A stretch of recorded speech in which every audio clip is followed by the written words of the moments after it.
Next up, I'd like to welcome for Rebranding with NFTs for Independent Creators, Darren Moore, Caggiano, Timothy Livingston, and Alex Solis.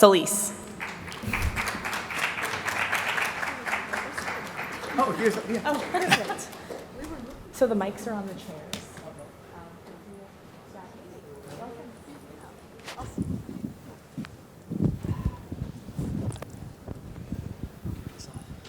Yeah, go for it. All right, hey everybody, I'm Darren. I'm honored to be sitting up here with three of what I feel are top up-and-coming artists in this space.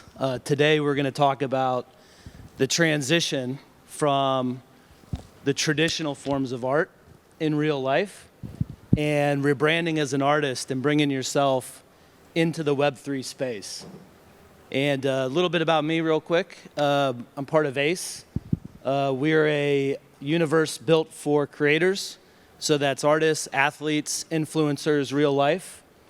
And we're bringing them into the Web3 space. And so, you know, we're just a market maker.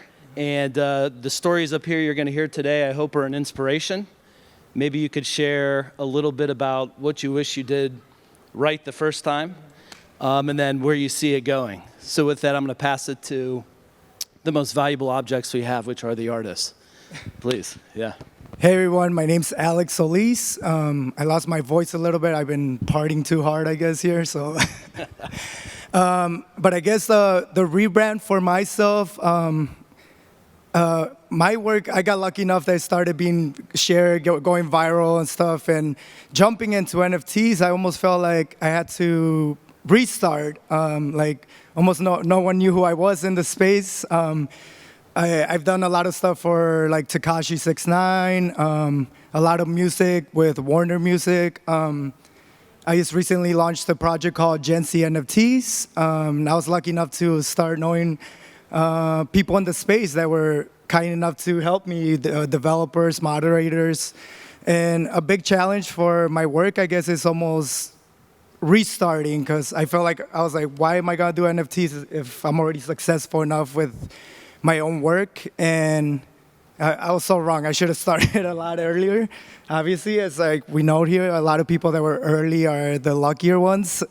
But not lucky, they just saw the value behind NFTs, which I didn't immediately see. And now I'm lucky enough that I have people that are guiding me, helping me with my work. If you guys would love to check out Gen Z NFTs, we have some moderators here as well. And yeah, I feel like now that I see the value with NFTs, it's not just about the NFT, right? It's about connecting with your collectors, connecting with other individuals that are supportive of your vision and work. So, yep. Hi, my name is Caggiano. I've been a full-time artist for over 20 years, so I have the traditional market background. And it was last year that I had, 2 years ago, that I had an exhibition in a museum. And someone approached me and said, like, do you have those pieces in as NFTs? And it was the first time I heard about it. And I was like, what is that? Like everyone else. So my biggest regret is that it took me over 5 months to actually jump in the industry. So it was, I think we're still early, and getting started last year was not all that late, but I did miss out on World of Women, the apes, all of that, so I feel a little bit about that. But anyway, it's been a very interesting journey, going from starting as bringing pieces from the physical world into the digital, and then transitioning into creating them digitally. And anyway, I think it keeps evolving, so we're going to go far still, and yeah. Thank you for that. For me, I got into the space about a little over a year ago. Blindly bought a VFriend, just trusting that Gary Vee knew what he was talking about with NFTs. I spent that whole summer last year just learning about the space and growing. And for me, NFTs has been a vehicle that I can use to show the world what I can do. As a school teacher, I was able to show my students what I could do, and I could help them accomplish what they wanted to accomplish, teaching them Photoshop, Illustrator, InDesign, all things Adobe. But deep down, I've always been an artist. And although I've been teaching art for a long time, I never really had the ability to scale my art and go worldwide. And so it's amazing to me the amount of support that I've received from people in the community, mostly V-Friends when I was starting selling my work. And it's just been amazing. It's completely changed my life. So anybody who's ever bought a vector bot, like, you completely changed my life. Thank you. If there's anybody in here, thank you. And now I'm just focused on giving back to those people that did change my life. And NFTs is a great way to do that. And so giving back with the form of knowledge or in other NFTs or just being there to listen to them. It's really a community. And the biggest thing that I need to deal with now is all the people from my in real life that didn't support or haven't support or don't believe in it. I have a lot of resentment towards them, and it's something I need to work on personally. But it's people like you, like complete strangers that have supported my art, seen my art, saw my passion, and supported me. And for me, NFTs has been able to just scale my personality and show people who I am. So it's been really fortunate. Yeah, cheers to that. I mean, I think what's most exciting about this panel is, you know, they individually were successful outside of this space. And, you know, looked at the opportunity, looked at the ability to connect to your collectors, your fans, maybe use it as a means to get out of a current occupation and go into this sort of thing full time. You know, we deal with a lot of creators, as I mentioned, whether they be esports gamers, whether they be fashion models. We're doing Miami Fashion Week. You know, the one thing that we always hear is, well, I don't want to risk my reputation, and you know, how are my fans going to really react to this? Is this some sort of scheme? Yeah. So talk a little bit, give some feedback to folks like us who are trying to make this easier for creators like you. What's some feedback and pain points that, you know, the developers, the founders, the investors out there could focus on to make your life easier coming into the space and being in the space? Well, for myself, I was heavy into like designer toys and collectibles, like vinyl figures, and it's kind of similar where people are. A lot of my collectors, I actually became friends with them, and I just try to talk to everyone and connect with the people that support my work. So a big way for me to show people what an NFT was more trying not to use people as a customer or see them as a customer, but see them as a shareholder, see them as like a community, a megaphone now for myself. So it's not just me telling people like, it's not a scam. It's not just, it's more of now a group of people that have been supporting me for decades, telling others like, yes, I've been collecting his work for 10 plus years. This is just a way to really get this stuff almost for free. By being a shareholder of your work. And now a big challenge I have is kind of how do I tell the bigger traffic that I have that's kind of like, I don't want to be an investor, I don't want to be an NFT. So I've been trying to kind of plan and think of how can we bring all these people in. And I'm actually kind of trying to go backwards now where we're going to sell the figure first and then introduce people to NFTs without trying to sell it to them. So a lot of the rebranding is happening where I feel like it works almost backwards, where I'm no longer trying to sell to someone. I'm now trying to show them like here it is. It's pretty much here for free. So instead of selling the NFT, now we're bringing them through the old physicals and stuff. So I don't know. It's very challenging on how to tell developers how to bring people in. But I feel like if you've been in the space long enough, you've grown a fan base. Is essentially how do you drive those people and let them know, hey, it's still me. Keep supporting me. Nothing has changed. It's just digital now. So right, that direct connection to your fan base. I have a funny story, and I'll jump. I was down at NFT Basel in Miami, and I got a little tipsy, and I bid on a piece of art, and I thought I was getting the physical art. And then they said, you'll get your NFT. And I was like, no, I want the real piece. So they ended up giving me both. But it was a scary point. And then I said, okay, calm down. Just relax. So I've had that experience. I think it's a good idea. Yeah. What about you? What's some things you've experienced? Yeah, I would like to share about, when you think about art, the traditional industry, People love the ownership of something that is that one original piece of art. So I try to tell people that NFTs, we're still building a foundation. So much can happen with what we have as a tool right now. And traditional art loves ownership. They love to know that they own that piece that everyone loves. And when you think of the blockchain as an open book of transactions, it can be either used as your proof of authenticity. Sometimes you send a print and you have to send a printed piece of paper that will say that that print was done by the real artist that created that piece. And that's already embedded into NFTs. How amazing is that? So I can see from my collectors, there are people that love having a physical piece that comes with the NFT. There are people that don't want a physical piece, and believe it or not, that's my case. I don't have wall space. But I love having my collection. I love having the NFTs. But anyway, just to bring the point that in the blockchain, we have that proof of ownership, and I think that's the most important thing in the art side, anyway. Yeah, historically, provenance has always been an issue.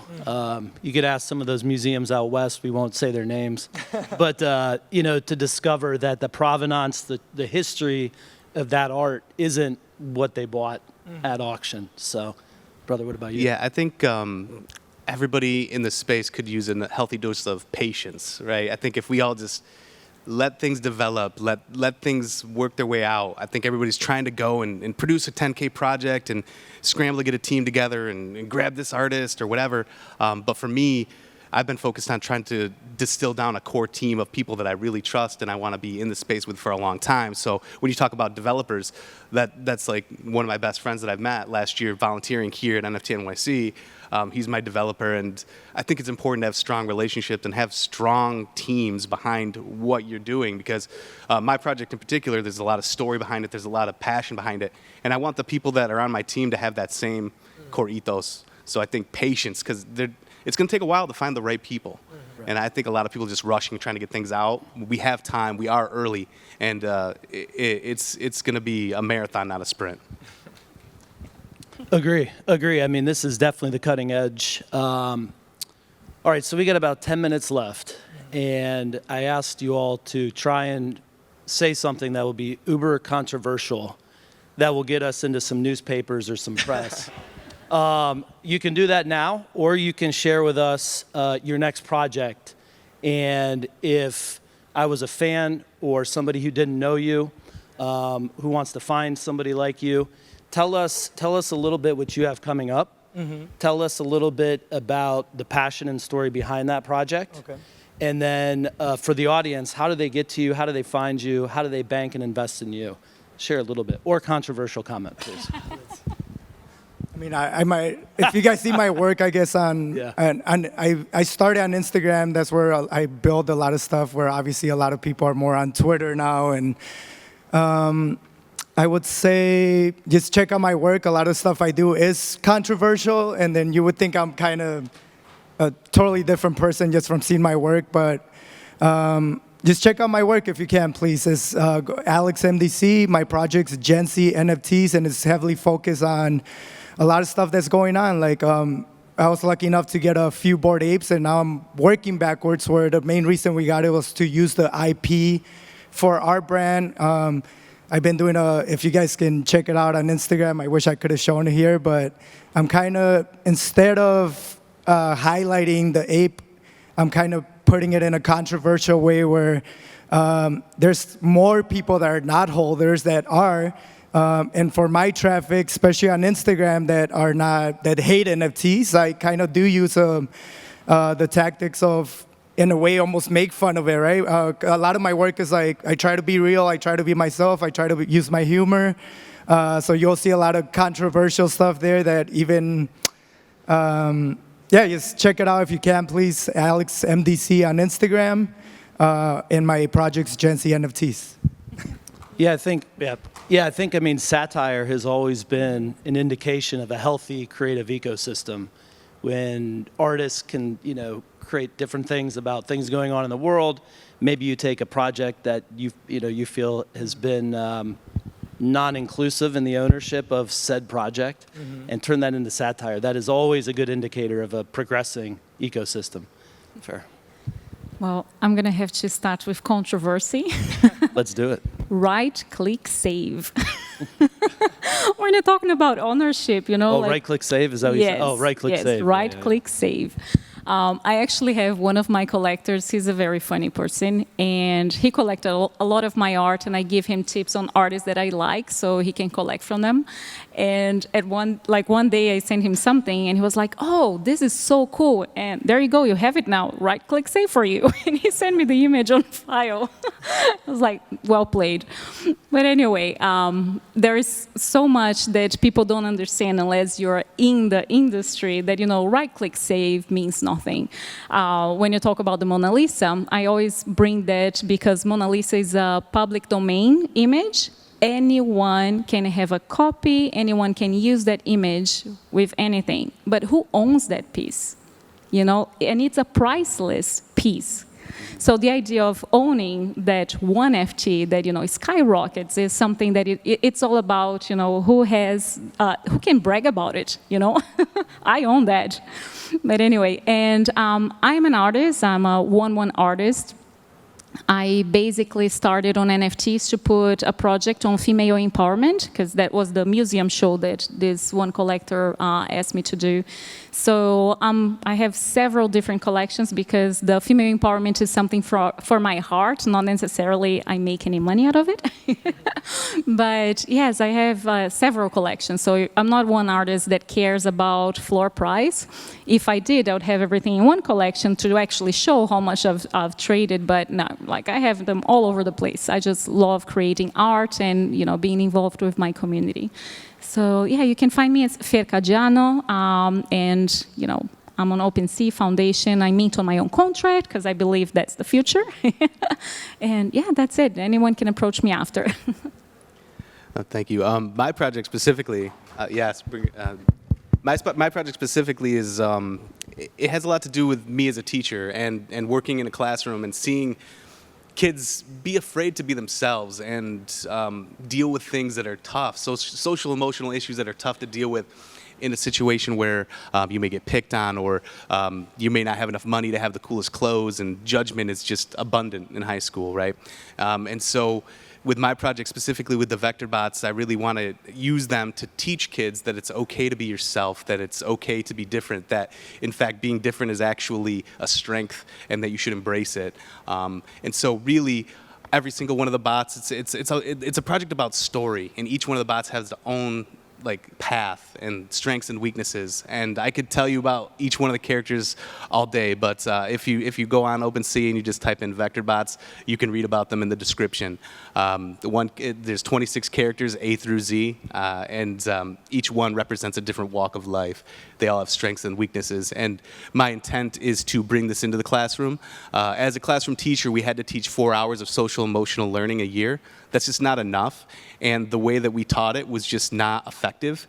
The kids thought it was a joke. They didn't want to participate, but social emotional issues are the most important thing for me when I was a teacher, to make people feel comfortable in their own skin, to make them want to come to school and not feel like they're being judged. And I think that goes beyond just high school. I think that's everyday life.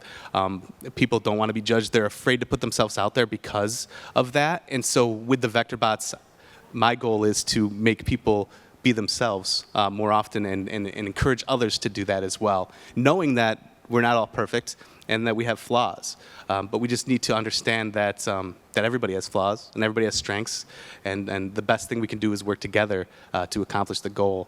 And so I'm super thankful to be able to have NFTs to sort of tell that story, because otherwise they wouldn't exist. So I can only affect 30 kids in a classroom every class period, six class periods a day.